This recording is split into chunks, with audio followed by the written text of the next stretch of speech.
Alright guys, we are back for another Dokkan Battle video. I figured I'd put up another video just kind of like talking about the Tanabata banner itself, and then also emphasizing that I don't think it's a good idea to summon on this bad boy. I think it can be enticing seeing a lot of these characters just on a banner like this, and people love to just summon away, but I mean, especially when you get past the first four, right? Who are, basically brand new, really good, like, meta characters. Beast Gohan, the Red Ribbon Army Piccolo, Daima Super Saiyan 4 Goku, and the Super Saiyan 4 Vegeta and Goku, right? Like, these are, some of the strongest characters in the game. But that is four characters. There's another 16 featured on this bad boy who are not really that crazy. I mean, Beast and Orange, or Physical, Physical Ultimate Gohan, right? And Orange Piccolo, they're very effective right now. 7th anniversary LRs can be effective, and then some of these easy TURs in a row. But, I mean, this is just not the type of banner you summon on. At this point, I would encourage players to not really summon too much. So this banner is here, right? In 2 weeks. Yeah, I think literally 2 weeks from today. It should be the 21st. So exactly 2 weeks from today, on the 21st. I'm anticipating a Carnival banner, probably for Cellmax. Cellmax is who I expect to get the banner on, the character on the 21st, right? So he could drop on the 21st, Cellmax. I think there'll be probably be a Dokkan Fest on either the 30th or the 31st. We'll have a Peppy Gal banner, probably somewhere between the 10th to 19th, in that range. And then I think that GDC will probably start on like the 28th.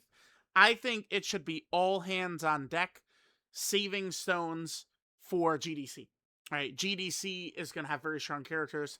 Many years now, especially as we are back to kind of like the normal JP schedule, many players routinely say skip the GDC or Worldwide Download Celebration characters, at least when they're in this time slot, which is, August, September, because they usually just come right back on anniversary. So you could skip them and then summon on anniversary, which would be January, February, and you'd be able to get, potentially the anniversary characters, GDC characters. But for me, I usually like to try and tell people, like, oh, don't really summon for, Tau, or, I mean, Metal Cooler, although Metal Cooler ended up, he ended up being really crazy. But I usually try and encourage players to skip shit like that and then aim for these massive, gargantuan, crazy, like Dokkan Festelar type banners and type celebrations, right?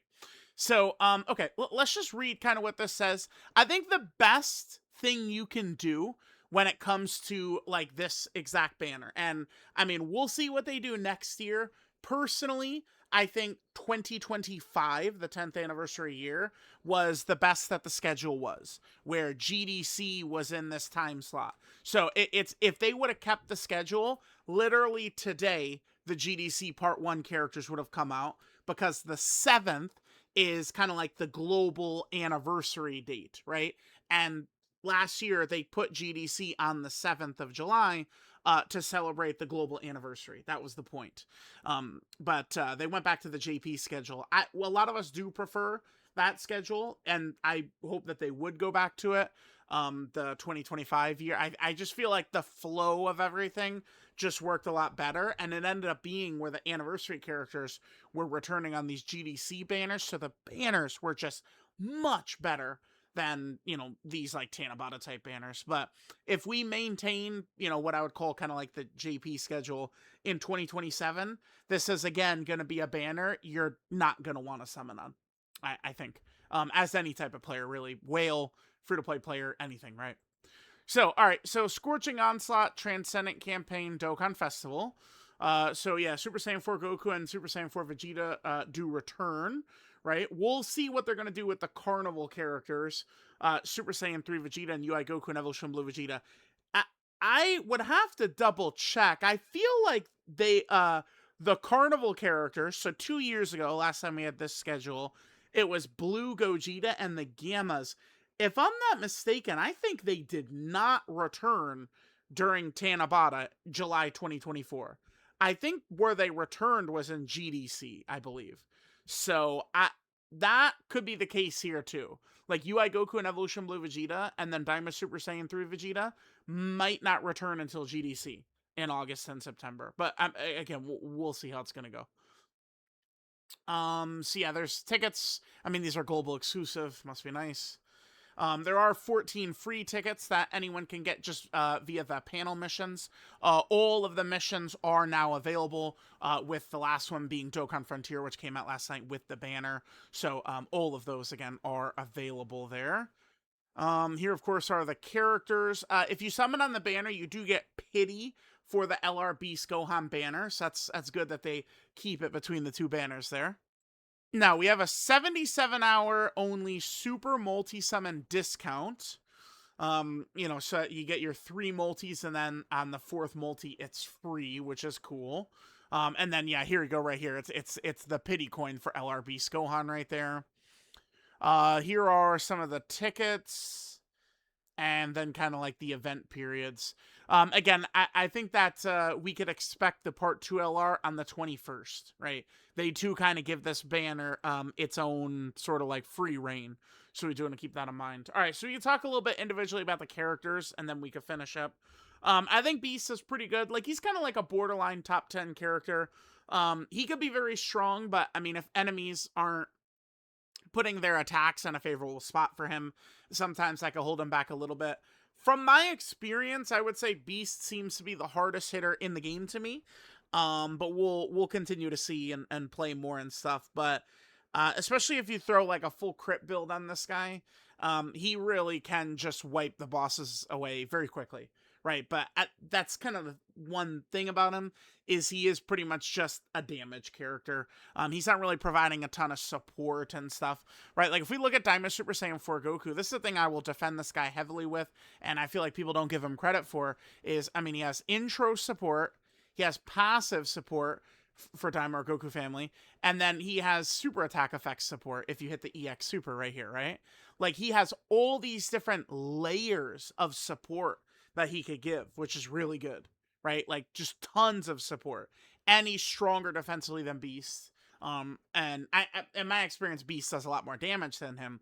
But, I mean, I personally would favor, the support, defense, and offensive package that this guy is versus strictly just the offensive package that Beast is, right? We do have the Int Piccolo as well. This guy is tremendous as a multiple turn support type character. I think it's very possible that you could just like do a run with this guy and things don't go your way and he just loses you the fight.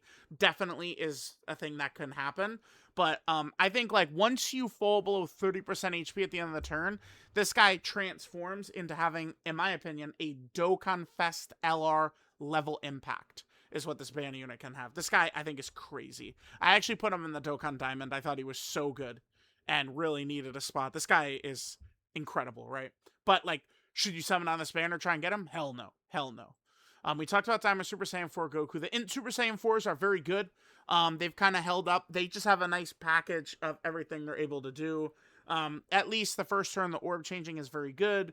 Vegeta, if you stack up a lot, defensively, he can look quite good. But a lot of it just does have to do with him getting his rainbow orbs, right? And then, of course, Super Saiyan 4 Goku is ludicrous once you swap into him, and he's got the Spirit Bomb. They're good. They're a powerful character. And then don't forget the Final Shine as well, which can give allies the extra damage right there. Mostly more of like a kind of festival battle thing, but this will give you some nice little extra damage for, counter characters or active skills or something like that. So they're pretty good, but I mean, I think what you want to do with the Tanabata banner again is you want to use red coins to get the Super Saiyan 4s, and you want to use red coins to get Daima Super Saiyan 4 Goku. But I don't think summoning on this is a great idea, right? We also have Physical Ultimate Gohan and Orange Piccolo. They're solid characters. Orange Piccolo, I think, is much better with Tech Beast around, because, of course, remember, Tech Beast does have this Piccolo damage reduction support, synergizes incredibly with Orange Piccolo right there. And he does the thing that made him #1 for most of 2023 is the Orange Piccolo transformation, which he still has access to. So this guy could be very good.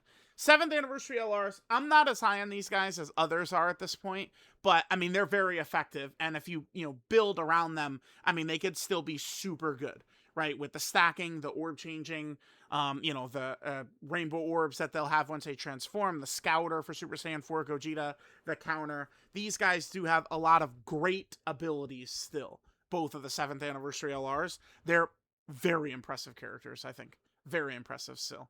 But, I mean, here's the thing about them. They now have been on so many banners, right?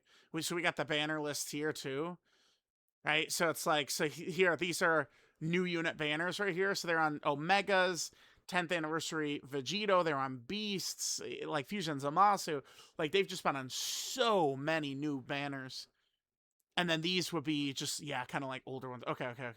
Yeah, so they've been on. And the thing about Dokkan Fest LRs is that, like, they constantly return on banners people would want to summon on, right? Beast, again, in my opinion, is the strongest character in history. Vegito was crazy. Omega was crazy. I mean, these are Dokkan Fest LRs that you know, Vegeta, Vegeta and, although no, Vegeta and Trunks, they were on that was the Tanabata banner that they were returning on. Yeah, hell no. Yeah, don't summon on that, but they've been on a lot of banners, as you guys can see.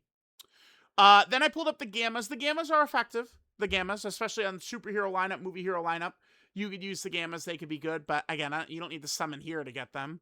In UI Goku, I think is super good. Realm of Gods is a really crazy team, but I mean, summon to get him here, hell no. The ROF Blues, I'm not the biggest fan of them. I do wish that they had a little bit more. But I mean, they're not like a garbage character. Pan is very good. Great character to help Daima Super Saiyan 4 Goku and the Int Super Saiyan 4s. I mean, that's her role, is that she allows these two characters to generate just much more effectively, to move much more effectively with Pan around. So Pan is very good, right? And then down here, okay, so I did highlight these guys just quickly. Now, them being on the banner may mean they're not going to super easy 8 anytime soon. Just being on the banner, to me, I could believe that, right? Now, there is a big gap. Here, let me pull up the timeline quick.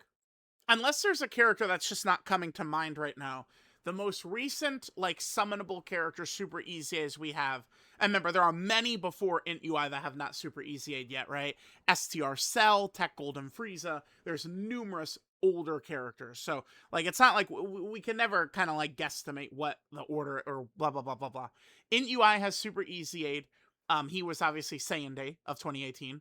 And then Beerus and Whis, April 17th of 2018, they have super easy 8 as well. So, I mean, it's a little bit of a ways away, but it is still in 2018. We go all the way back to December here. I think it's the 26th? Yeah, 26th. And then here's Blue Gogeta and Physical Broly. So, I mean, they could... It is still pretty far away. I'm looking at it with the timeline like this. It does make me think what is more likely to happen with these guys. They could be kind of like fast-tracked, as in they could super easy 8 before like many characters before them.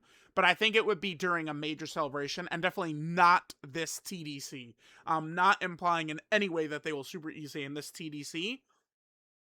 But they're coming up, right? They're at least coming up within the next 3 years for sure. That's funny. But, yeah, I don't know. I thought it was interesting that they were here, because all the rest of the characters here are, like, fresh, easy A characters.